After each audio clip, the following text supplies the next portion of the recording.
Sometimes your entire life boils down to one insane podcast. Sorry. What was that accent? So I always do this. I start the podcast episode with taking one iconic quote from the movie and replacing one word with either podcast or has it aged well. So I still think this option was better than what my co-host had the option. The reason why I said it off record was that you don't say it on record. Would you like to tell us what the suggestion was? एक तो पहले ही लोग उर्जिता को miss कर रहे होंगे. I'm coming to that. I thought we should start the podcast with Neele Neelayam. Right. So by now you must have guessed that my usual co-host is missing in today's episode. Urjita is in Delhi. She's out there doing shows and being popular and famous and earning money. Whereas I am stuck here in this podcast studio With a Delhi wala. With a Delhi wala who's in Bombay. Yeah. Filling in for Urjita is my newish temporary co-host, Snayhil Aneja. Snayhil, say hi. Hi. Snayhil hosts his own show on this feed called Pop Rap. Yes. Which I recommend you check out. And what do you do on that show, Snehil? So we talk about movies. जो भी movies release हुई हैं हम उनको ऐसा pick करते हैं और उनको बताते हैं कि देखना चाहिए कि नहीं देखना चाहिए. Okay. As simple as that. Right. You're the human Rotten Tomatoes. हाँ अपन You're a ऐसा Rotten Tomato. which has ruined the entire basket. Okay. I have been on Pop Rap a couple of times and it's a fun show. You should check it out. But today, Snehil, you're here to give what I call a lay person's point of view. I hope you don't find that offensive. No. Thank God you've said this because literally when you said that we were going to talk about Avatar, Yes. I said Rajesh Khanna wali Avatar. No, we are here to talk about the highest grossing film of all time. Is it didn't Endgame? It did for a brief while and then they re-released it in China and then it shot up again. मस्त China मस्त market है. आमिर खान भी पहुंच जाता है हर movie लेके और James Cameron. भी. Cool. So Snehil is with me in the studio. Also with me is a very special guest to talk about Avatar. Someone who told me that this is one of his favorite films. So we'll find out why it is so. Please welcome to the podcast film critic, film writer, someone who you must have seen on the Film Companion channel. Please welcome Mr. Suchin Mehrotra. Thank you so much for having me. Hi, how are you doing, Suchin? I'm good. It's a lot of pressure, and but no, it's really good to be here. I technically do the exact opposite of what Snehil does, which is the opposite of just saying whether a movie is good or bad. But society definitely values him a lot more because reviews are exhausting and people have no time for them. But no, it's really cool to be here and specifically talking about this film. Yep. I saw one of your reviews. I'm sorry you had to go through that. You No. So I had watched Criminal Justice 3. Okay. And I liked the show. And Only we you talked and about about the show. 1 billion other people. Yeah. Yeah, I liked the show. And I was just like, so I happened to check reviews after I've seen the film or the web show. Yeah. So then I saw your review and uske andar you've mentioned this one scene where they've like not cared to remove the green screen. and that point when I noticed, I went back to the episode and I checked. I'm like, oh bhai, so abhi to dekha hi nahi. Like you can see you screen. you can see the green screen and they've like tried to play it smart where they're like कि चलो इसको wall बना देते हैं type. ये wall यहाँ की जो दीवार है वो हरी है. वो IVM podcast का उन लोग ने ऑफिस बना दिया उसको. You know which other film uses a lot of green screen? Avatar. That was a great segue. I knew there was something that Criminal Justice had in common. I had in common with Avatar. But Suchin, before we get into Avatar, would you like to tell us where people can find you, what you do, just a little intro about yourself? Yes. So I'm a film journalist. I review sort of films and shows. I cover streaming shows for Film Companion. I review them on video on the Film Companion YouTube channel. I also review sort of Hollywood stuff and Marvel stuff and other stuff for Hindustan Times. And that's about it for now, yeah. So we'll get into the meat of today's episode, which is Avatar, and find out whether it has aged well or not right on the other side of this break. I have a very funny story. Can I say it? Hi, I'm Shweta. I'm Navya's mother. Hi, I'm Shweta. I'm Navya's mother. I am Navya's nanny. My name is Jaya Bachchan. I got nothing over here, guys.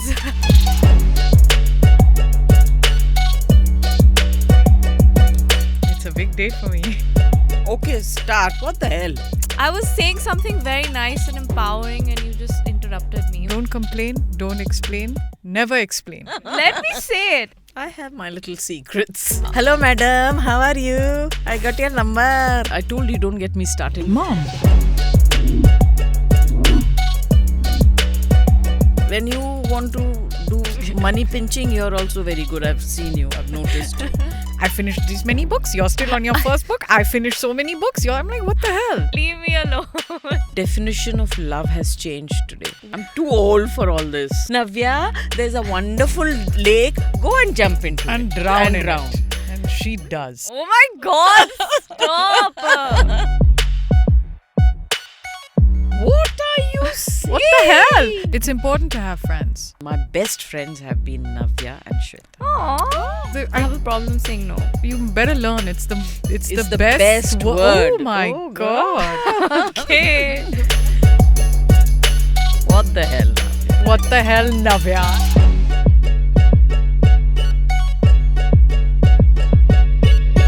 You're saying this podcast is called What the Hell, Navya? I have at least 3 What the Hell, Navya episodes in a day.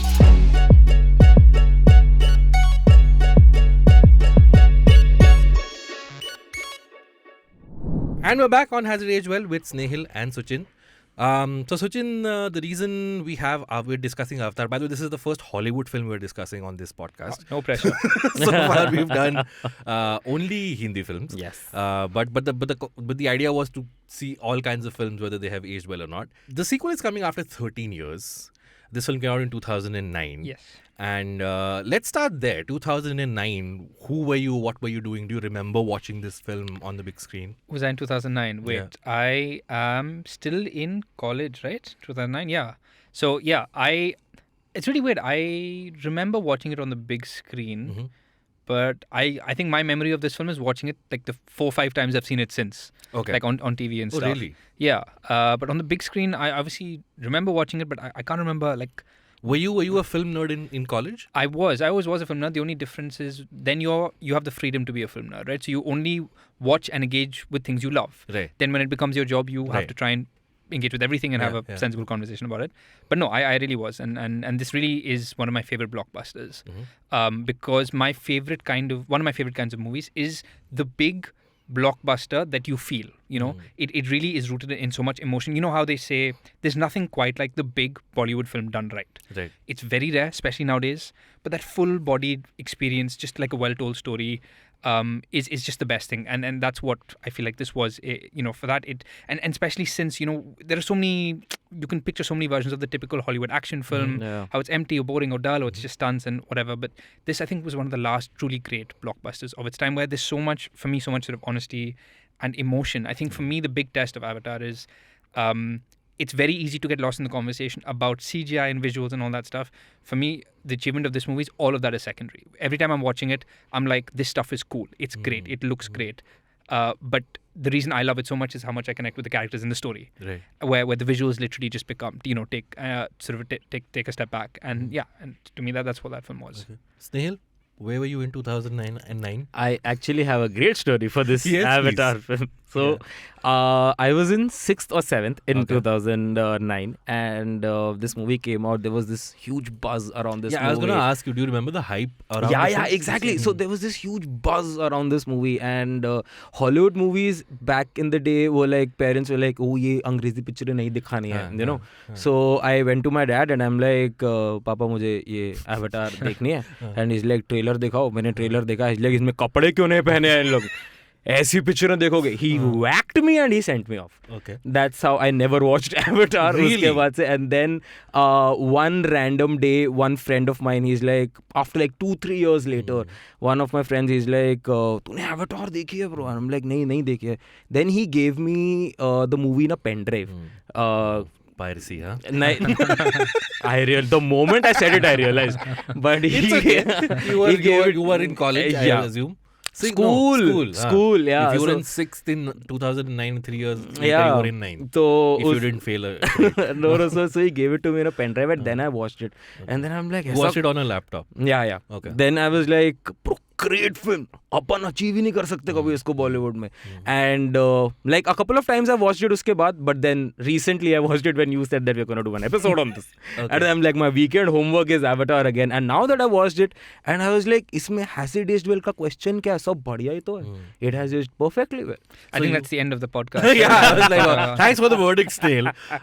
So let me get this straight. You've never seen it on a big screen. No, I've never seen it. Even on a now big you're screen. watching it on your phone. Yeah. Yeah, okay. Can I just confirm something? Yes. This is very important for my mental health. So your dad saw this movie about giant blue alien cartoons, and his first thought is they're not wearing clothes. They're not wearing clothes. Just Exactly. clarifying priorities. Okay, carry on. Sorry. Wow, okay. They didn't let me watch Spider-Man because there was a kissing scene at the end, bro. Oh, the Tobey Maguire one? Yeah. The second one, the Spider-Man 2. The The Tobey Andrew Maguire. Garfield No, one? no, Tobey Maguire one, Spider-Man 2. But the iconic kiss was in the first one, the upside down kiss. नहीं वो ironically वो पापा DVD खरीद के लाके मुझे दिखाए थे. And उसके बाद he learnt his lesson. उसके बाद से he didn't let me watch any Hollywood movie. Okay. So it's interesting that you bring up this whole issue of people not wearing clothes and parents restricting their children from watching Where are you going with films. this? Because the last film James Cameron made before Avatar was Titanic in 1997. Were you born in 97? Yeah. Okay. Was 97 the year of your birth? Yeah. Okay. I was 9 years old in 97. And Titanic was as big a deal, if not bigger, like when Avatar came out. Where in 97, मतलब उस time पे Hollywood films और भी कम आया करती थी. And it was the biggest film of all time. And there were two scenes which were very popular. One was when Jack is drawing Rose naked, lying on the bed. And the other was the love-making scene. The cart scene, yeah. In the cart, yeah. So, Titanic was the first film that I went to watch with my family. My family wanted to watch it. Dad wanted to watch it because it was such a big deal. He's also not a big Hollywood film watcher. But at that time, everybody wanted to watch Titanic. And that's my first big screen awkward experience sitting next to your parents where people are not wearing clothes and what's happening, I don't know. And the reason I bring this up is because when I was entering the theatre to watch Avatar in 2009, I was thinking, my God, the last time I went into a theatre to watch a film made by this guy, I was this awkward, 9-year-old who was not sure of what to make of this film and whatever. And then I saw Avatar. And now it's been 13 years since that point where I'll be going again to watch a James Cameron film. James Cameron resurfaces in every 13 years. And he makes movies just to mess with your head. Yeah. And your dad. So the hype around this film was, of course, James Cameron is making a film after Titanic for the first time. CGI, motion capture was a thing we hadn't heard about what it is, some new kind of special effect technology. And the third thing was the damn film was called Avatar, which was a Hindi Sanskrit word, whatever you want to call it. And all of us were crazy. Why is he using this Sanskritized Hindi word and whatever? So I saw the film thrice in the theaters. Then I saw it one more after the film was had gone from the theaters. They released it with additional footage. I went to watch it then. So 4 times in the theater. Then Panasonic launched a 3D TV just because Avatar had become such a big hit. Yes. Just so that people can buy Avatar DVDs and watch it on that TV. Great. Okay. So for the launch of that Panasonic TV, I don't remember who, but someone got me into the launch. And the first film they screened on the TV was Avatar. Okay. So I saw it 5 times in 3D. And I've never watched it since. Okay. I watched it last night for this episode. Right? So it's great we have different perspectives because you've never seen, Snayhil has never seen it on a big screen. No. You've watched it on a big screen, but that's not your most iconic memory of so it. I watched it on the big screen. Then my memory of it is just revisiting it maybe once every few years. And then 2 months ago, I rewatched it when they re-released it. Right. Again in the theater. Yeah, again in theaters, yeah. So for me, a part of me never going back to Avatar was actually the idea that will it be the same if I watch it on a same screen? What if I don't feel the same kind of magic that I felt when I watched it on the big screen, right? Yeah. And yesterday night I watched it on my laptop, and spoiler alert, yes, for me also I think most of the film still very much holds up, and it's still beautiful to look at even on a laptop screen. So let's get down to the film. Okay. Plot synopsis to kya hi do, matlab it's a high concept plot synopsis where we are in the year 2154 and humans are trying to inhabit other planets. They're going to this planet called Pandora where there's an element called unobtainium, very original name, where which sells for a very high price back on Earth. So they're trying to mine it. There are these locals called the Navi, which inhabit the planet of Pandora, and they are very similar to Native Americans. So the humans come up with this idea called the Avatar Project, I think it's called, where they make avatar-like bodies but put human consciousness in it so that they can incorporate themselves into their society, and then the story takes us from there. So when I was watching the film yesterday, the one sort of theme that really struck out to me was that this is a film where there's space travel, there's science, and all of these high concept ideas. But the bulk of the film is also to do about spirituality and the way people live and culture, right? So the first 30 minutes or so of the film, I forgot how science fiction it was, where even though it's Avatar, it could very well have been Universal Soldier, right? Where it's all about military and robots and these big machines. So overall, and then 30 minutes in, we are introduced to the Na'vi, which is, I think, where the film really comes alive.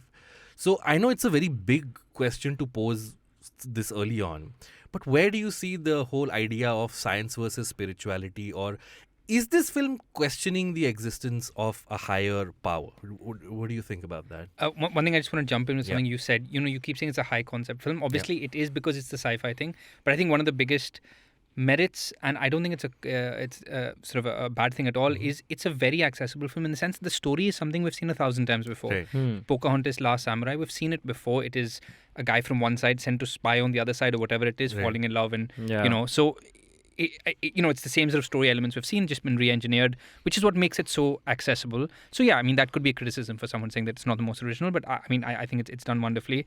The science versus spirituality thing is interesting because for me, it is obviously very science driven. It is the whole sci-fi thing. For me, it was much more the environmental message. Okay. The spirituality comes in because it's sort of mixing the idea of religion and just taking care of your surroundings and sort of. So I don't see that as a debate as such. Okay. But I really liked how it really forced, for lack of a better word, that message, but in a way that's not. It's not an Ayushmann Khurrana film, it's not looking to stop the film and be like, okay, can we just talk about this TED Talk thing? Well, you're talking about Bollywood, comparing it with Bollywood. Yeah, there you go. No disrespect, but obviously Bollywood has that horrible subgenre, which is like the lecture movie. And right, but by which you mean hammering home the message. Exactly. And some of them are done very well. But no, in this film, it is such an integral part of the soul of that film. But at no point do you feel the film is paused to just make, it really does feel organic to it. Yeah. So I don't see them at odds with each other. The reason I also asked this is because I think even the journey of our protagonist, Jake Sully, even later on in the film where I think this is right before the big fight where he goes to the Tree of Souls and he wants to make a plea to the Tree of Souls to look into the memories of Sigourney Weaver's character, and he starts off by saying this, I might just be speaking to a tree right now, right? So even he's in a way agnostic, if you will, where he's like, I'm totally into this, but I still don't know if I'm उसको doubt है हल्का कि मतलब whether this is true or not, like ये लोग believe करते तो हैं, इनका belief है, but I don't know, मैं अभी इनका बनाऊं, मतलब I have no clue क्या, but then like 40 minutes after that scene, like she shouts, the female protagonist, Natiri. हाँ Natiri. She shouts, क्या नाम था? She heard you. The mother has heard you. Eva has heard you. Yeah. And then actually पता है, while I was watching the film, I was like, बाकी के जानवर भी तो लड़ सकते हैं, किधर है? But yeah, so I think as much as you say कि spirituality वाला aspect है, I really feel the same thing कि nature को preserve करना and how to like walk development and nature hand in hand was more, but like what was something that I thought was more of the film, like apart from spirituality. I think it's not even hand in hand. It's a very blatant criticism of industrialization, saying that just leave the nature as it is and like don't even come near it, is what I got out of it. Also, two things I'd say on that is, number one, I think with the spirituality thing, it's interesting because it wasn't like it's not random religion. It's very interesting that the higher power that they're praying to is something that's very real. Yeah. It's almost like religion for a good cause. It's something that's tangible. Right. That, what they're giving back to this planet gives back to them. The actual very interesting thing that just popped into my head when you say the spirituality versus science is there's that scene right at the beginning of the film where the reason Jake Sully becomes the figure that they decide to take in is because they say that Sigourney Weaver's character, they say that her cup is already full. You know, she's so that's why the Navi people say that we can't teach her our ways because she's so set in her ways, because she's the scientist. Whereas he, you know, they make the joke that his cup is empty. He's just a warrior, and so there's more ways, there's no space to teach him. So there is that interesting. But no, I do take your point. It really is the anti. You know, you can even make like a Iraq war kind of allegory. It's I mean, of course, because it came out in 2009, it was closer to the Iraq war. Yeah.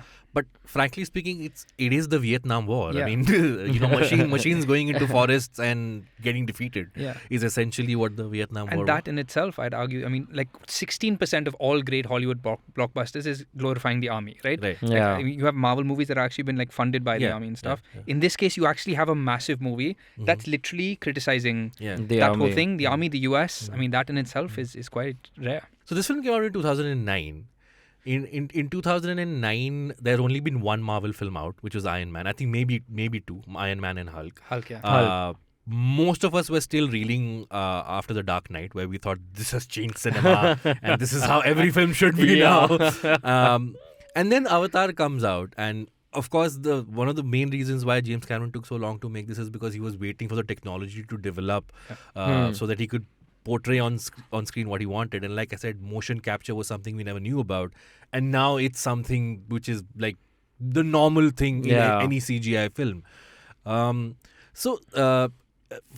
there, from a 2009 aspect to whenever you saw it the last, did you feel like, there are certain scenes where I feel like the CGI is lacking a little bit, or is it something that still for you was like, oh my god, this looks gorgeous? Because almost everything in the film, I think, is made from computers. Yeah. There's very very little, I think, which was shot on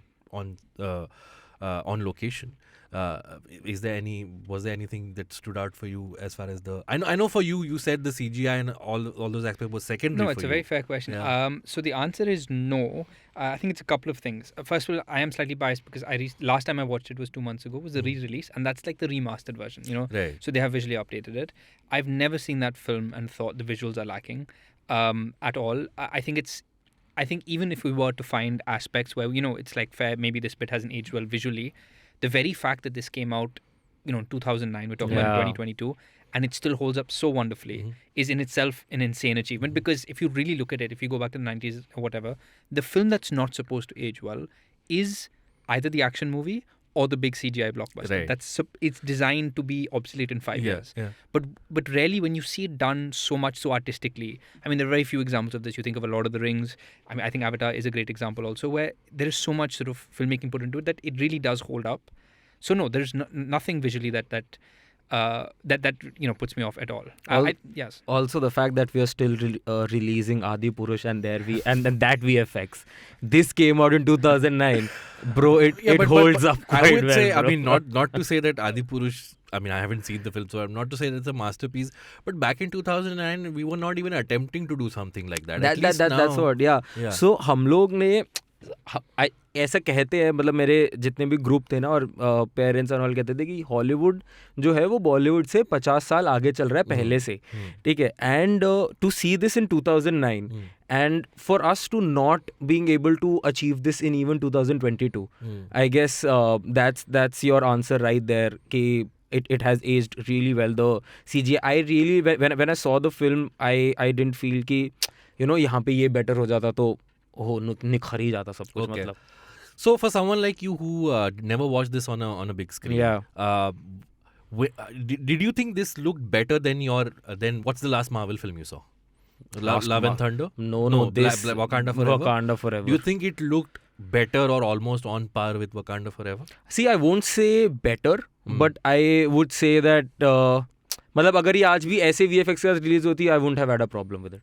Okay. Yeah. Like better than Black Adam? Adam, bro. Do you know what it is? There is a distinction to be made. I think people often miss this where we don't know it, but when we see it, we can feel it. There's a distinction to be made with quality of VFX and how they are used. Right? Yeah. So, for example, there are so many times when, even with Avatar and stuff, it's not just it's a great visual. It's the fact it's used in a certain way. You take a Black Adam where technically the CGI is fine, but it's used in such a terrible way. It's just like a blurry mess. It happens in Bollywood all the time where Yes. it's not even the bad VFX. It's like you will see a Bollywood movie which is the world's most terrible bull or something, but instead of trying to be smart and cut around it, you're zooming into it because they're so proud of themselves. Yeah. So it's also about how it's used. So yeah, I think that's also a distinction to be made. I think where it stood out for me was the third act of Avatar, where the big action set piece happens, and I thought this is also a testament to James Cameron being I think at the heart of it, he's an action filmmaker. I could tell who are the good guys and who are the bad guys fighting each other, right? A lot of times with the recent, superhero films, many a times as soon as the third act kicks in, I'm like, okay, now it's just going to be a CGI mush of people beating each other up. Yeah. And many a times you can't even make out who's the good guy and who's the bad guy. This film, despite being 13 years old, I was like, I can clearly make out the action happening on screen. And that was something that I was really impressed by. Which brings me to James Cameron. So, very interesting career. Like I said, in the last 20 or so years, he's just made 2 Avatar films. Before that, he made Titanic, which was the highest grossing film of its time. His pre-Titanic career is something that I think that especially adolescent boys are very fond of, because he makes 2 Terminator films, which are 7 years apart. The first one is this very typical 80s film, which somehow is a great science fiction B movie, but at the same time falls into this slasher model of man chasing woman and firing at her, wanting to kill her. Then he makes The Abyss, which I believe was a bomb, but was also very visionary. He makes True Lies. He basically makes Arnold Schwarzenegger the star that he ended up being. What's your history with James Cameron? Do you see him as someone who, more than, at least in our era, the guy who knows how to make action blockbusters and still make them look great on screen? Yes, that's a good question. I would say yes, for the same reason that one of these movies, when done well, the action becomes secondary. Right. There is an entire sort of process and art form to getting, like you said, the end of Avatar, getting that final set piece done beautifully. It takes a visionary director, but more than that, it's because he knows that action, a great set piece, and cool visuals is not going to sell his film. Right. The same way, if you look at Titanic is, everyone sees it as a love story. It's actually a disaster movie. Yeah. But the love story is what keeps you in it. The same way, I would argue Avatar, everyone goes to it like a epic visual blockbuster, but at the heart of it is a love story for me. And so the way he roots it in emotion is the very thing that makes it stick with you. He's also, I was reading this book about Hollywood a couple of years ago. I think it's only in the modern world, you as a director, whatever you have doesn't have that much value. The same way, movie stars aren't as big anymore. What matters is what is the IP you're bringing. Right. You want to make a big blockbuster, not interested. You want to make Star Wars or Superman, you have my attention. Yeah. And literally the only 2 directors in Hollywood today who can command a massive blockbuster still, just by their name and their track record, is probably him and Chris Nolan. Even Spielberg probably can't do it, where he can say, I can make a massive blockbuster, I can make it original, Right. I can still sort of provide a hell of an experience, and I don't need some guy in tights in a comic book to really sell that. And they're both quite opposite on their treatment of using computer graphics in their films. Yeah. Yeah.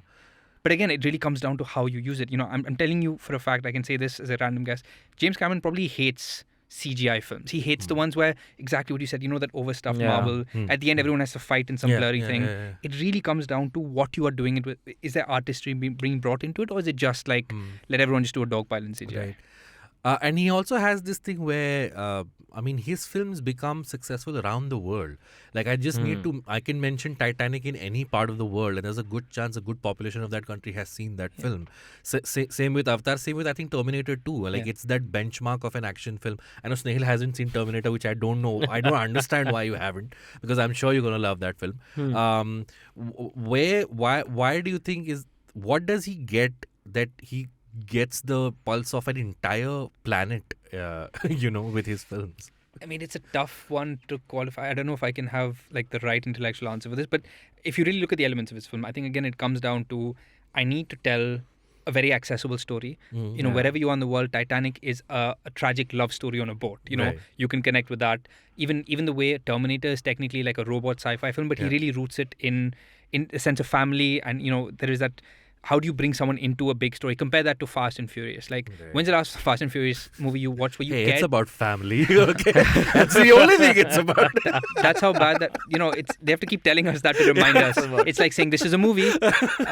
So yeah, when Which is about family. Yeah.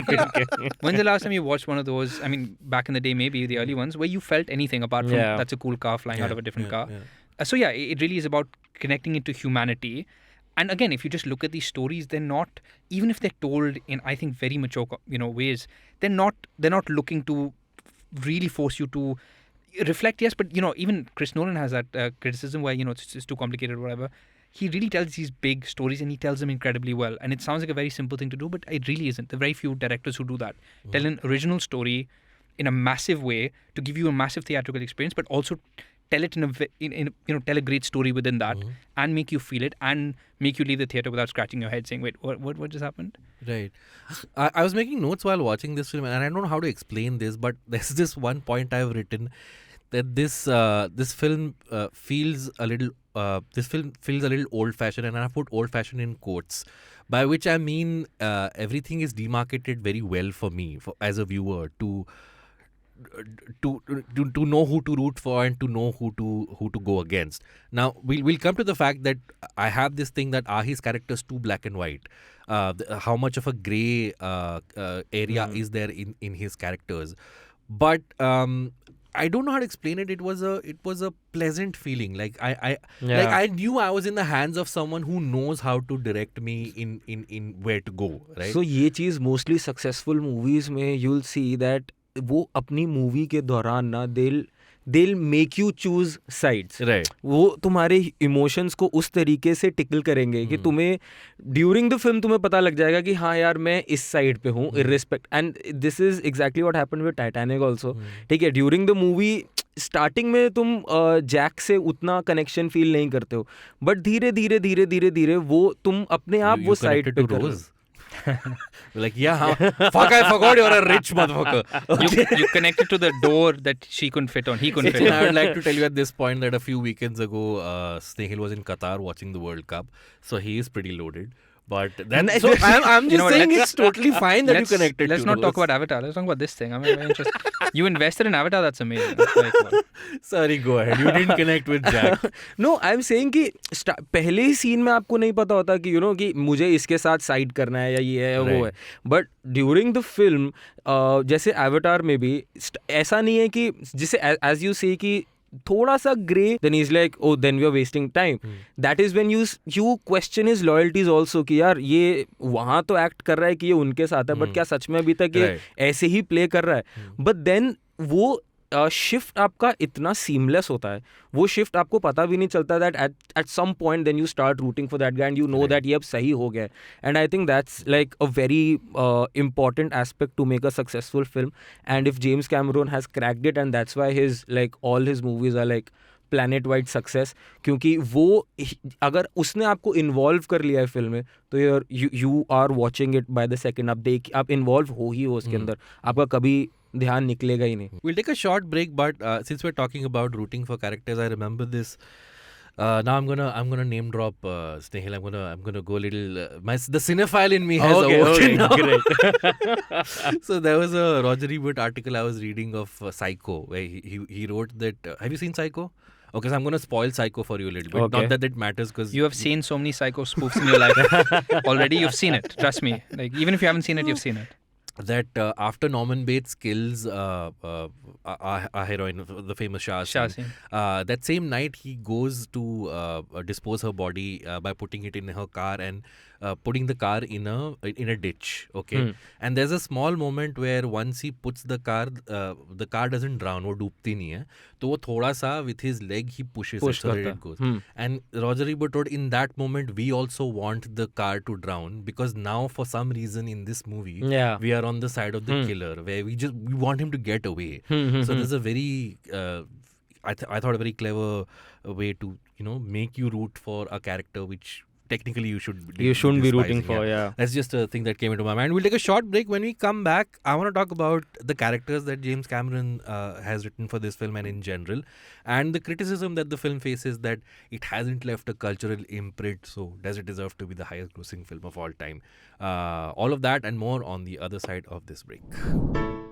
Hi, hello everyone. It's been another great week on the IVM Podcast Network. On Varta Lab, Akash and Naveen are joined by Shubhra Chatterjee, aka History Wali. This one's filled with many delicious food stories, so all the foodies out there make sure to tune in.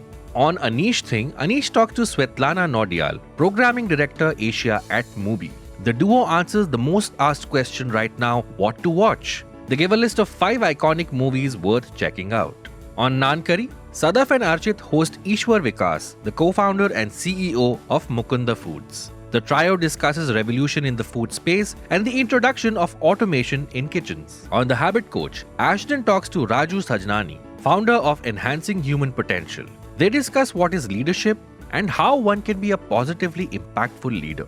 And on Think Fast, Varun and Suchita discuss WhatsApp allowing one to message oneself, Spotify Wrapped, and more. Once again, don't forget to visit our merch store on ivmpodcasts.com. We have some exciting stuff for you. Follow us on social media. We are IVM Podcasts on Twitter, Facebook, Instagram, and LinkedIn. If you like our shows, spread the word. Tell your friends and don't forget to rate and review them wherever you're listening to them. You'll also find all our shows on youtube.com/IVM Podcasts. And finally, we would like to thank our sponsors this week, Kotak Privy League Program and HDFC Mutual Fund. Thank you for making this possible. And we're back, still talking about Avatar on Has It Aged Well with Snayhil and Suchin. So Suchin, I want to talk about the characters of this film. One character in particular. So Stephen Lang plays Colonel Miles Quaritch, who's the big bad villain. Yeah. And he never makes you forget that he's the villain of this film. So from the moment we see him, the first line he says, "We're not in Kansas anymore." Yeah. He's the bad guy. Okay, and there is this criticism of the film that there isn't much morally grey in either this film or most Cameron films, where the bad guys do bad things, the good guys are very upright citizens who will fight for good, and that's how like the film continues. But when and when you said that James Cameron makes approachable films, approachable stories. Is that then a default of if you want to make a film approachable, then that has to be a given for you, or is this a weakness that hey, Cameron doesn't do characters very well? It's mostly the visuals and the feeling that he's going for. It's a good question. I guess it's a couple of things. Firstly, is it criticism? I mean, he does it quite intentionally. Yeah, to make a film accessible, yeah, obviously he's really trying to tell a story that you really would connect with. I don't have a problem with it for 2 reasons. A, I think a lot of times when people say a character isn't great, it means that a character is wafer thin. They're just like one adjective. Right. With his films, I don't feel that because, yes, he's telling good versus evil stories. He's not apologetic about it at all, but it's how you tell those stories, right? So it's something we were talking about earlier where I think there's a fine line between formula.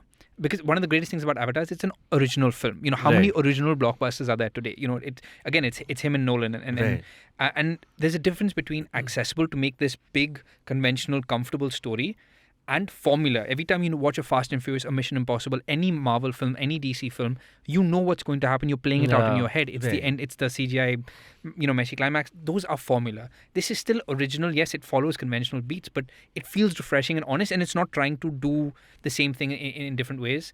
As to the greatness, I thought that the characters, it really wasn't an issue for me because again, with the asshole Colonel guy, it's clearly going for he's bad, let him be bad. He's Scar from Lion King. So, but it's the fact that they make him bad in such a fun way. He's the campy villain, right? Yeah. And he's owning it. He's. I love him in the film. Yeah. I mean, there's that one line where he says, "The Avatar program is bullshit. It's just limp dick scientists." Trying to, I was like, yeah, you can't make it more, more villainous. Yeah. And then there's this later on in the film when they're trying to escape from the lab because they've been decommissioned for their program.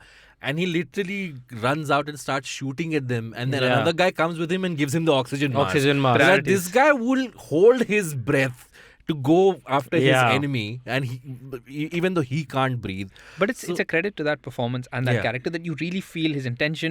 I love that he is your typical war dog army guy, Yeah. and he's the bad guy for once, And so again, if you're gonna do a good guy and a bad guy, this is how you do it. You really go all in. You really make him a larger than life evil figure who still somehow, I don't want to use the word relatable, but you feel like these people exist. Yeah, And of so like course. he's basically a Trump supporter. So it works. Like it really works. Yeah. And the fact that he is, even if you call him a villainous villain, the fact that we're still talking about him, the fact that he made an impression right. on you, Yeah. and he has an impact, rather yeah. than just, okay, this guy wants to take over the world, or some dumb Bond villain or whatever. Do you think the film could have done without the Michelle Rodriguez character? As in the sympathizer. The only thing that she does that makes an impact in the movie is to break them out of out of prison. Other than that, she's just there to be a badass and drop bombs and say cool one-liners. I really like her character. Do you think that's the one thing that's a product of its time in this film? Where in 2009 maybe it was cool to put Michelle Rodriguez or a cool female character to be aggressive, and in hindsight it's really not something that was essential to the film.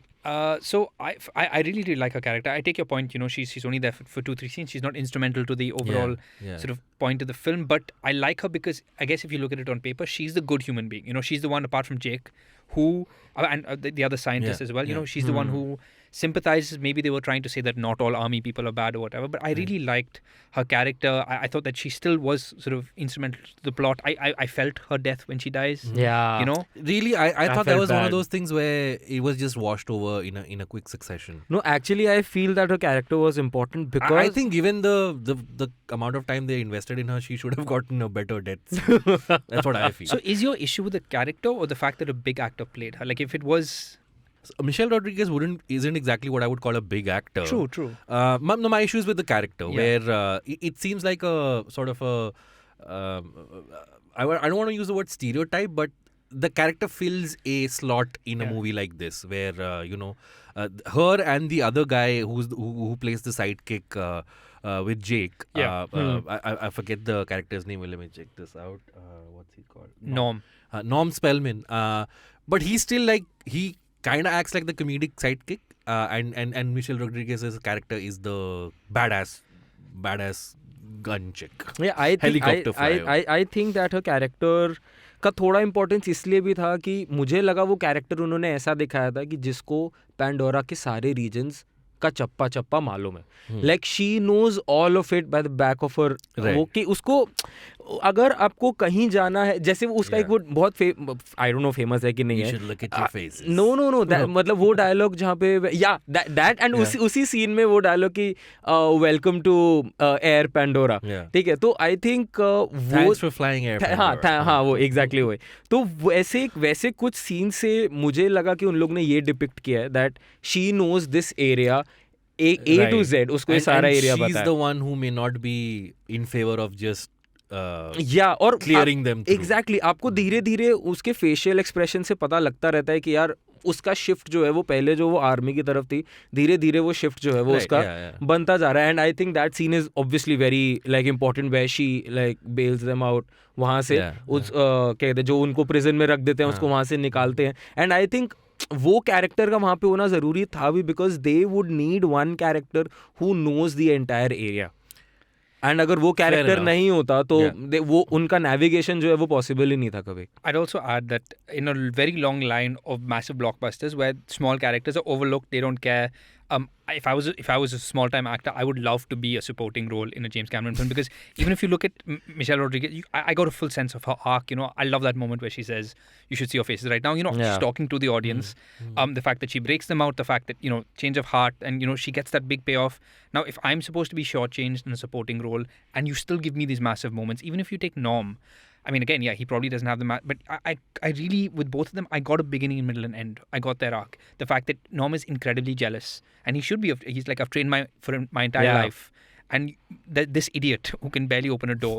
He's the one who's, he's just an army guy or whatever. And then he obviously also has that change of heart. He sees what he's doing. Or even if you take the other supporting characters, you take Natiri's sort of fiance. I can't remember his name, and Tetsuo, I think Yeah. his name is, yes. I hope I'm pronouncing it correctly. If any Navis are okay. listening to this, I apologize. But even that, again, you really get a sense of that guy. He isn't sort of the most significant character, Yeah. but the fact that he hates this outsider, he's jealous of them, and then eventually he puts his loyalty in him. Exactly. And he also dies. There's a death trend here. Yeah. But yeah, I mean, I really did feel they have an arc in a film which is about much bigger things. Right. Despite that, I did get a sense of them. Like this film majorly focuses on the two leads. Yeah. And that one villain, and despite this Yeah. they've given an arc to almost all supporting actors. I think I actually मुझे तो बहुत खुशी हो गई थी जब मैंने ये बात नोटिस करी थी कि that lady, the one who's running Project Avatar, Right. Grace. Yeah. Grace. Yeah. Grace. Yeah. In the beginning she says you उसको I would die to get some samples. ठीक है, एंड जब उसको गोली लग जाती है और वो उसको ट्री ऑफ सोल्स के पास Yeah. लेके जाते हैं, वो मर रही होती है एंड उसका last line is can I get some samples, Yeah. And I was like वाह, एकदम फुल सर्कल वहाँ. तो आई थिंक ऐसी स्टोरी जिसमें तुम्हारे पास एक अच्छा हीरो, एक अच्छी हीरोइन और एक गंदा विलन है, उसके बावजूद तुमने हर एक कैरेक्टर को एक स्टोरी, एक फुल सर्कल दिया है.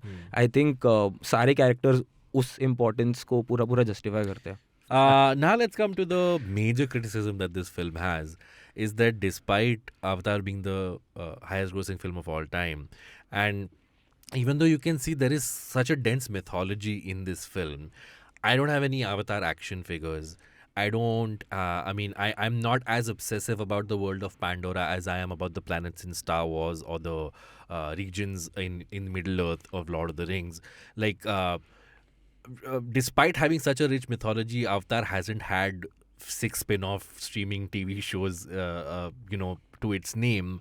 So there is this whole thing that the cultural imprint of Avatar is not as hard as some of the other franchises or whatever you want to call it, some of the other worlds that we have in Hollywood. What do you have to say about that? Because I, in a way, do agree with this, because even though I'm really excited to go watch an Avatar sequel, I just finished watching a 12-episode Star Wars show about a spy in the Star Wars universe, which I'm more invested in that world than I'm in the world of Pandora. There is this thing that you won't find, people don't dress up as Avatar characters for Halloween. There's no one line like I'll be back in Avatar that you can go back to.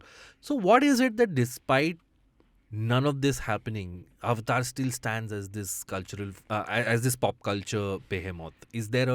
What is happening there? It's a very interesting question. The answer is I don't know, so we can get into that. No, it is very, very interesting because I've thought about this a lot. I've heard other interviews and people discuss it where I remember watching an interview where somebody said, yeah, but who even remembers any characters? And I felt like putting my hand up and being like, I remember all of them. And then so, yeah. In that respect, I would say Nitiri is actually a very well-written character. I think Zoe Saldana plays her really well. It's the first time I watched a CGI motion capture, whatever you want to call it, film, and I thought that really deserves some award recognition. Yeah. And films like Avatar have actually started, and Andy Serkis also started a very strong conversations about these are phenomenal performances. Yeah. Just because you can't see the machinery behind what made them, because these are their faces. And I thought she was. I mean, anyone, again, you can easily make the joke of these are giant blue CGI people, and She was hot. I'll just say. So that's a different conversation. And this is what your dad was worried about. इसीलिए नहीं देखने दे रहे थे वो मुझे. It is what it is. But no, coming back to no, your I point, really felt that was a dramatically excellent performance. I mean, the way she does it, everything she has to then convey, and that she was at risk of being a device. She was basically the guy. He falls in love. It's all his film, but you really, because her character is given so much attention, that performance as well. She isn't a device. She isn't just something that enables him. As to the cultural significance, I mean, I know personally that film means a lot to me. It is very interesting why there is no, like you said, the merchandising, that entire superhero-ness about it. I mean, the only thing I can think of is, first of all, when we all saw Avatar, we always saw it as a standalone film. We had an experience. Right. None of us felt like we're in for a franchise. But James Cameron from the very beginning was like, I've planned out 2, 3, 4. No, he might have said that, but the actual firm, this is actually happening. Sure, it's a very standalone story. There's no firm announcement from him that we're making 3 more of these came, I think, I would say about a year later, where everyone's like, oh shit, we're actually making more. So that's one aspect. But you are right, it hasn't, the action figure thing, the superhero thing. The only thing I can think of that came to my mind, and I don't know how relevant it is as a point, is even if you take a superhero film, right? yes, when you have that impact on the culture, it means something, but it's a very specific audience. It's a big audience. So now what happens is you have people saying, Marvel, yes, let's do it. You have people saying, I'm tired of it, and people saying, please, Right. I'm done. Like, Yeah. Or they hate, they're not going anywhere close to those. The very fact that Avatar has done so well, I always feel like there's something to be said about how it's a bigger success than those, because a Star Wars audience is that. You mean to say all the rest are the ones who watch Avatar? Not to say that the Avatar audience doesn't have an overlap with that, but Right. there's something to be said, because that's the sense we got with Avatar, right? Yeah. People came in numbers, people went with families. Yeah. It really wasn't just the geeks going. Correct. It became that big Yeah. spectacle. And I think there's something to be said for that, at least for the first Mm-hmm. film, it didn't feel like we were watching another nerd film. And I don't mean that in a mean way, Yeah, because I am one as well. But it didn't feel like we were watching another person in a cape. It actually, I think it spread a lot wider than Yeah. any of those films could. But as a result of that, yes, there's something that's been not lost, but clearly it hasn't. We don't have those action figures. We're not dressing up like that. Yeah. But I can only speak for myself. It is, for me, every bit as memorable. But yeah, I guess to your point as well. But do you think अगर इसके web shows और subsequent movies एक दो दो साल में आती रहती तो इसका भी probably वही हाल होता जो भी मार्वल का हो गया? That's a good question. I don't know, because what would that show be apart from the fact So that... yeah, exactly. So like अभी हम like we see Avatar as like one Behemoth, one big मतलब thing. एक Yeah. उससे ऊपर कुछ नहीं है, ठीक है? ये एक उन्होंने यूनिवर्स बनाया, वहाँ की एक कहानी है, and it is as it is. चाहे उन्होंने बैकग्राउंड में हमें नीला जुपिटर दिखाया है, ठीक है? But You have a beef about that. with bro, I was James watching it and like every 5 minutes there's a blue Jupiter in the background. I'm like, great. By the way, do you know when James Cameron made Titanic, the day the Titanic sank, apparently the constellation in the sky that he had portrayed in the film was wrong, and Neil deGrasse Tyson pointed this out to him. So when he remastered and re-released it, he actually corrected the constellation to be exactly what it was on the night when the Nice. So if you push hard enough, maybe you will get him to वो change Jupiter red हो जाएगा. That's the dumbest thing I've ever heard in my life. The stars were wrong. Seriously? Yeah, yes. The star, the temperature is not fine. Well, you can approach Neil deGrasse Tyson for Good that, Lord. but I'm just telling you what I read.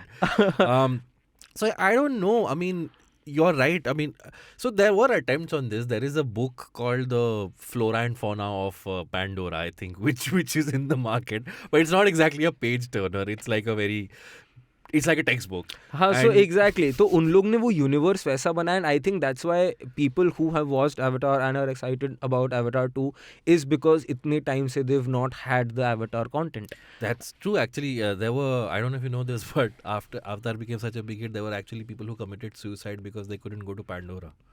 What? So yeah, this was actually a this thing. happens. When Matrix came out, somebody killed themselves because they thought they were the one. Yeah, and yeah, it's a yeah, whole yeah. thing. That's no, but that's a bigger question I wanted to ask both of you, which is we are now conditioned that that everything is a franchise, right? Nothing can be a movie anymore, which is insane because it should be. Nothing can be a great TV show. Even Big Little Lies has to have a season 2 because Yeah. the first one was great. Yeah. And even if like if the three of us went to pitch a movie to a Hollywood studio, the first question they're going to ask you is, what is this based on? What's the IP and what's the spin-off potential? Exactly. Why should I waste my time on this? So could it also be that it was a standalone movie and it's not trying to, I mean, let's see what the sequels are, but it's not trying to become a cinematic universe? Because right now, everything is just fed down our throat, of like, why does it have to become one? Why is Yeah. it not enough for something to be a great movie? Titanic doesn't have like, why is it not enough to be a great movie that really has that Exactly. thing without it then becoming spun off into 1,000 things? अब हर चीज का universe हो गया ना. Like अभी circus का trailer आया, that's Rohit Shetty comedy It's a universe. Rohit- हाँ, I know, yeah. So like वो कॉप वर्स है. एक मार्वल ने मल्टीवर्स क्या कर दिया? अब हर चीज का सबको वर्स एंड लाइक वो चीज नहीं समझ में आ रहा है. So now They're that making it worse. Get it? Never mind. Sorry, complete your point. Then I'll have water. No, but everyone's doing it. No, Batman's doing my- it. Harry Potter's doing it. I mean, look, so I have come full circle. I was 20 when the first Iron Man film came out. And at the end of that film, the post-credit scene when Nick Fury came, I was like, oh my God, this is so cool. Now we're going to have interconnected Yeah. films. It's just going to be like the comic books and, this is going to be fantastic. And then by the time when I got up after watching Avengers Endgame, I loved that film. But I was like, Man, I wish this is it. I wish this is where Exactly, they stop the whole It was thing. it. They haven't had good movies since. हाँ then, so- उसके I Hey, Wakanda Forever wasn't as bro, bad. it is, people are liking Wakanda Forever because the other Phase 4 movies are shit. Sure, yeah. But my point being, I am totally okay. I think what's happening now is the standalone film is becoming a rarity. It's becoming a, what should I call it? It's becoming a sort of an endangered species kind of a thing. It's a proposal. Yeah. Where only if a Quentin Tarantino makes a Once Upon a Time in Hollywood, someone who already has 25 years of success with iconic movies he's made, only when someone like him makes a standalone film does it have any chance of working. Like you mentioned, Spielberg's last 2 films have been bombs, right? But even iconic- Fabelmans and the musical that he made, West Side Story. West Side Story. Iconic is not enough because those are sweet, cute films. They will get me. I'm if you say I'm a heartless studio executive, that'll give me sort of cultural clout or whatever. But if Right. I'm looking to get a $300-400 million hit, Right. let's talk business. Right. No, Quentin Tarantino is not getting that budget. And even if someone big, again, unless you're Nolan or you're James Cameron, what is the spin-off potential? Give me the 5-movie plan. What is it? What is the show you're baking this off? Yeah. I need that entire thing. Yeah, So are we then? 3 years back when I was a struggling writer actor. ठीक है, so What has changed since then? COVID. So now you're a tired struggling. So I went with the concept to a producer and he just said कि इसका season 2 लिख ले फिर आना. And I'm like मैंने तो खत्म कर दी थी स्टोरी सीजन में. कहता नहीं अगर ये हिट हो गया तो मैं पैसा कहाँ से कमाऊंगा. सीजन 2 लिखो फिर सीजन 1 की No, I बात think करेंगे. I am slowly making peace with the fact that all these stories, like, we'll die before these stories will ever reach their conclusion. There is no conclusion, right? Yeah. I am still a hardcore Star Wars fan. I was very happy. I got 6 films. There were some animated shows. I'm like, I Yeah. watched all of it. But now I'm like, no, this is going to go on even after I die. Because So- they used to be great movies and now they're homework. Yeah, exactly. yeah, correct. But then are we setting up to saying that the Avatar sequel might not be as successful if it doesn't bait us for 3 more movies to come? This is a question for you to, in general, tell me what your expectations are from the sequel and everybody's waiting for it to fail because they're saying it's not going to be as big as the first one. Cameron has wasted his years making all of this, and so what do you expect from the sequel, given so many years have gone by and the face of the film industry has changed since then? It's an incredibly tricky question because I am a major Avatar fan and we're all conditioned to when somebody says sequel you never thought was coming, we are scared. And we are very rightly so. But I should point out all questions that were asked when the first one came out because they were like, oh, Titanic director making another film, will he still be able to rule the box office? And he did. Yeah. Yeah. So there are 2 things I would say to this. Number one is James Cameron, he's given multiple interviews to this effect. He's the anti-franchise guy, by which I mean the amount of times recently there was someone who asked him to change Avatar in some way to make it some executive and he said go to hell. He's the guy where it really is honesty and sincerity to the story. He's not the sellout guy at all. And he's proved that time and time again, yet he's also proved he can make the big crowd pleasing movie. So am I scared? Yes, because we've seen so many franchises destroyed and things that have been forced into a franchise, great season 1s that are forced into a season 2 and so on. But it's got great initial buzz. I have faith in him. If he chose to spend the next 10 years of his life making 3 more. Yeah. He hasn't let us down so far. I do think he's created an incredible world which has a lot more to explore, and the fact that he's chosen to do this does give me hope. And the early buzz on the film is fantastic. And commercially, I think it's no question that it is going to make a lot of money. Even if it is, if people are disappointed by it. But then there are other considerations. The film industry is fundamentally changed, Right. On the one hand, people aren't going to audiences in such a big way. The flip side of that is if there's ever a film, and that's what the buzz is portrayed in Hollywood, if there is a film to bring people back, it is going to be this one. Didn't they say that about Dune last year? Bro, the fact that Avatar released and there were no tickets available. Re-released. Avatar Really? The अभी original one, huh? हाँ Okay. हाँ अभी re-release Right. तो अभी वो rerelease हुई and I tried getting tickets ही नहीं थी कहीं पे भी टिकट्स नहीं थी तो उसी के बाद आई एम लाइक इसका क्रेज इतना ज़्यादा होने वाला है like my flatmate is a big Avatar fan तो when I told When him you that say I want big to Avatar fan, what do you mean? He's blue. I mean, yeah, describe. He's seen the film multiple he's times. seen the film multiple times and when I told him कि मुझे Avatar देखनी है, इसके ऊपर हम लोग episode कर रहे हैं, he's like जब भी देखेगा मेरे साथ देखना बैठ के. And I'm like okay, and like he had gone down for a cigarette and मैंने start कर लिया. He came up on that scene जब वो उसको समझा रहा होता है कि why we've chosen you. Like it was just 10 minutes into the film. Right. He's like rewind करो पूरा, मेरे को शुरू से देखने का है. Like मैं मेरा मनोरंजन नहीं है, मेरा होमवर्क है, ठीक है. तो like नहीं, शुरू से देखो. So like I respect him. So he's like yes, since yesterday is like now that you've revised the film, Yeah. हम लोग Maybe, I think I should have called your roommate for this episode. Why did I call you? He doesn't work here now, Abbas. That's true. Yeah, so I guess Avatar 2 का उतना hype most probably शायद इसलिए है because we haven't had any Avatar content Right. in these 13 years. A couple of more things. So it's based around water, and James Cameron is known to be obsessed with the underwater life and underwater diving, because since the 90s when he made Titanic. In between, he made a documentary also, I think, which was precisely about underwater diving. Yeah, he went to the deepest place on the Yes, planet. yeah. exactly. So that's also something interesting to look forward to. I think, I think the yeah. bigger question which interests me on this, which I want both of your opinions on, is what, given the story, and again, I'm a massive fan of the story where it ends, Yeah. human beings are screwing off, but clearly it's the start of a wider war. What is it that you want from an Avatar sequel?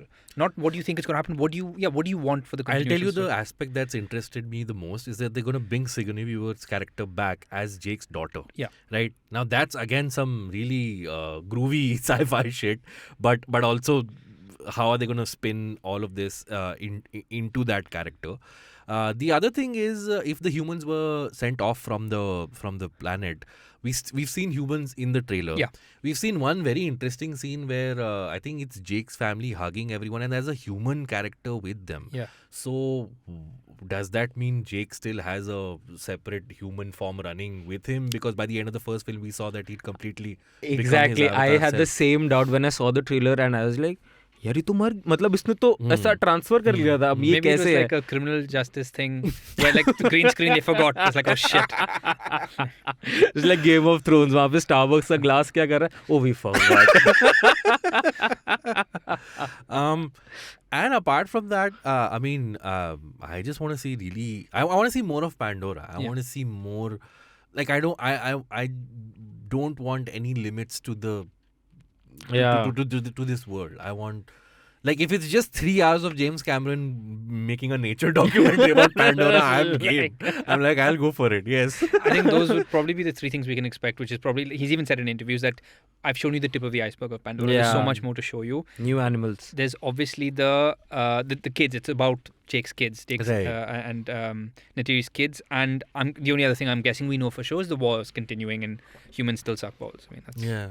पता है एक चीज a very like off topic thing, ठीक है, when they had this love making scene in the first one, right? Yeah. I thought ये तो evident था कि ये scene आना ही आना है, because of course, but I thought their because they are like aliens and from a different planet, their love making would be different, and considering the course of the film, Yeah. I thought कि वो अपने बाल ऐसे जोड़ के उनका love making That होगा. is what it is. This means you haven't seen You the didn't see extended it? version.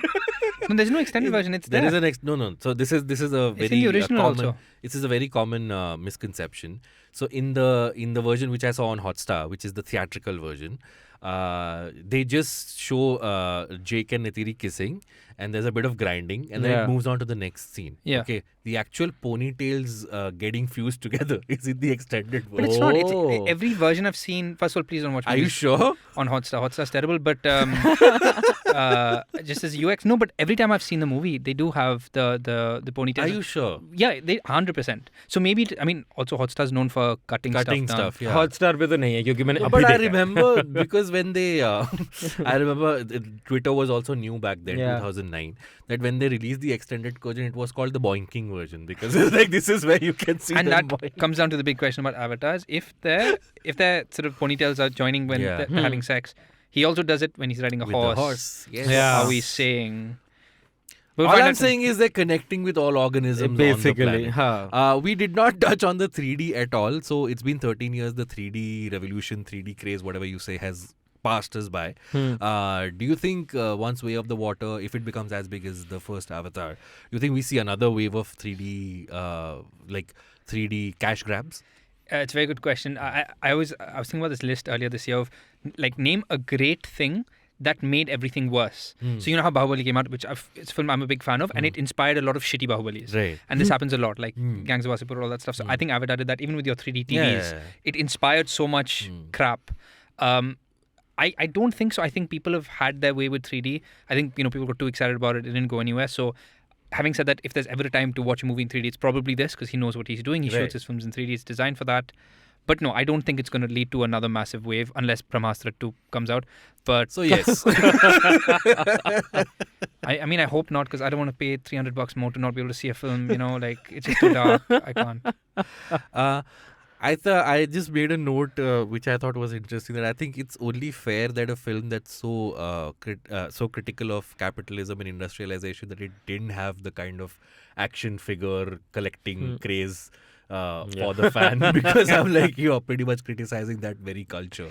So Then again, that immediately makes me question: does it not have that because it didn't happen organically, which is probably true from the fans? And also, I'd be curious to know what is the push from the film, because half the time they're forcing supply down your throat. Right? Right. They're saying you have to buy my Thor costume. Right. I don't know if they did that in a big way, because I know for a fact, again, James Cameron is not the sellout guy. Yeah. Like or hate his films. He's not trying to make a 10-film franchise or to make a book spin-off and all that kind of stuff. So maybe that's part of the reason. I don't know. Oh yeah, I thought this was interesting. So the film in 2009 focused so much on environmentalism and giving the importance to nature that we should have. Do you think we learned anything from the film? Because I think if anything, we're coming out of a pandemic where things went from bad to worse. If Cameron is pushing with this whole idea of, if for lack of a better word, a hippie idea of loving nature, do you think it's just a pipe dream that the film is underlining, or is there still time where people can watch this film and actually learn something from it? I know this is a very It philosophical comes down to a bigger question of, can films change shit? Yeah. I mean, I do believe they can. But can a film like Avatar change anything on a fundamental level? I don't know. I also know for a fact he's actually, James Cameron is a very big campaigner and activist for this stuff in real life. Yeah. So he's not, it's not just a tick box. He does follow through. As to whether it can, I don't know. All I can say is, first of all, there is no bigger canvas to talk about this stuff than movies. The fact that he's put it in one of the biggest movies ever, the fact that even if it's got a few more people talking about it, I think has value.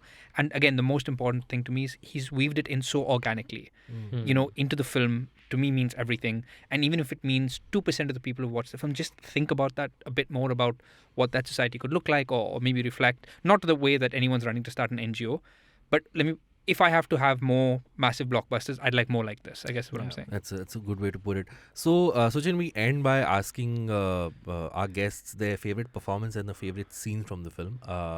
Is there one scene that stands out to you in the film? Ooh, that's a good question. Performance is definitely... Zoe Saldana? Yes, 100%. Okay. So that was... Yeah, that's... So just going back to the idea where you said because the Zoe Saldana performance made you think of awards recognition, there's always this debate, if that happens, even with Andy Serkis, how do you then give a joint Oscar to the special effects guy and the actor? Because how do you know where the guy at the computer was like, okay, he didn't frown enough, so let me accentuate that frown? That is the problem. I think it comes down to two things. Number one, understanding the technology. Like when you look at what Andy Serkis did as Gollum, a lot of this stuff is true blue motion capture. It is the face. Right. You're not. Right. It's not like Thanos, where I'm sure they're like, that eyebrow needs to be fatter. Yeah. So there is misunderstanding of the technology. So that gap you'd hope is bridged. I don't know what the answer is. I just think it's incredibly sad that, especially in the modern day of blockbusters, some truly incredible performances. Andy Serkis, Caesar, Gollum, even in Avatar, they're fantastic performances that are sort of baked in a lot of this stuff.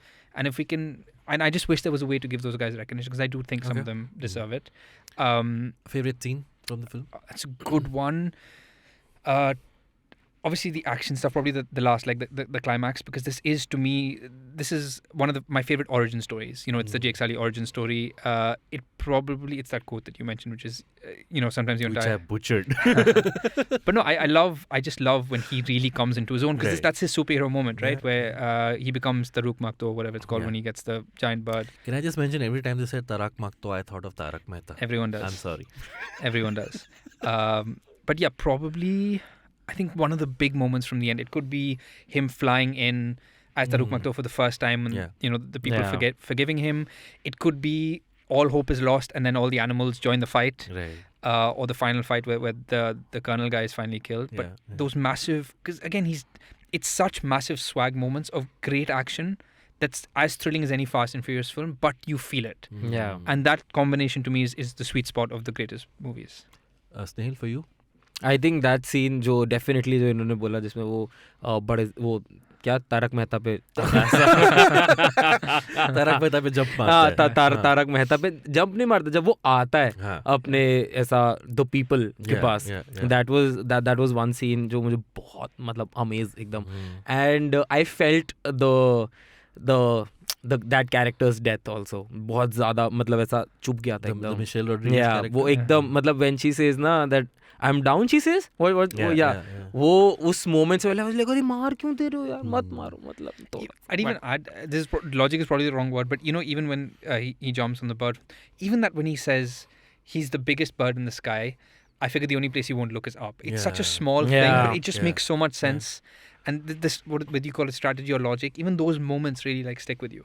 True. Every moment is earned. It's not just, okay, now we need him to be great. Okay, now we need him to suck. Every moment is earned somewhere. For me, it would be Jake's first flight when he just says, shut up and fly straight. Yeah. Suddenly, Oh, that's a great. They start flying straight. I think that stretch of the film where he's learning the way of the Navi is my favorite stretch. Yeah. Just something very... that's an hour long... about 40-45 minutes of the second act. I think it's my favorite. And favorite performance, I would still say, Zoe Saldana. I mean, I think Cameron sort of he sort of had this premonition that stars will not be the thing that will sell movies. It will actually be the concept and the look of the film. It was first offered to Mark Wahlberg. Yeah. But yeah, he knew Marky Mark. But he didn't know that you don't need stars to sell this. Yeah. Which is why I think Sam Worthington didn't go on to be like a huge star, but he's still kind of known for Avatar. But can you imagine that career? Like, you have done a few films here and there, then you do the biggest film of all time, but you happen to be blue, so people just about see you for 30% of it. And then after that, things don't take off, and now you're on the sequels. It's insane. It's weird, bizarre. But I think the signs are good. The guy, he's reuniting with Kate Winslet, who's in the film, playing one of the children. That's a good sign. The guy has made Terminator 2 one of the best sequels of all time, so he knows how to make a sequel, even if he doesn't want to make a whole franchise. So I can't believe I'm saying this, but I'm rooting for James Cameron. Of course. Woot. I would want the Avatar sequel to do well. So Suchin, on a rewatchability scale of 1 to 10, 1 being, oh my god, this was a product of its time and it hasn't aged well at all, to 10 where every time you watch it you get something new, how much would you rate Avatar? Like I said, I rewatched it when it came out in theaters about 2 months ago, and it is arguably my favorite film of the year. So I guess give it a 9 to be very... Snehil? I would agree with him, because like when I watched it on Hotstar abhi, like जैसा Please don't उन्होंने watch बोला, movies on Hotstar. exactly, like I mean, exactly. that's the only place that's the only place that I can watch it right now. So legally, if you want to watch it, you're going to have to watch it on Hotstar. So exactly. So when I watched it, I was like, man, I wish I watched it on a like big screen. on a big screen with all the 3D and everything. So I for sure agree with him that it would be like really high on the scale. But that in itself to me is a good sign, because you obviously wish you watched it on a bigger screen. Yeah, You know exactly. Despite that, you really engage with the story. Like anytime people say that the size of the screen should heighten the experience, but it wasn't like, okay, you still connected with every moment of it. There's another reason why this like ranks really high on the scale is because जैसे उन्होंने बोला, वो जो एक हल्के one liners है ना, वो शायद तुम एक वॉच में मिस कर दो, बट वो अगली वॉच में तुम्हें लगे, oh this can like go on for like 3-4 watches. Yeah.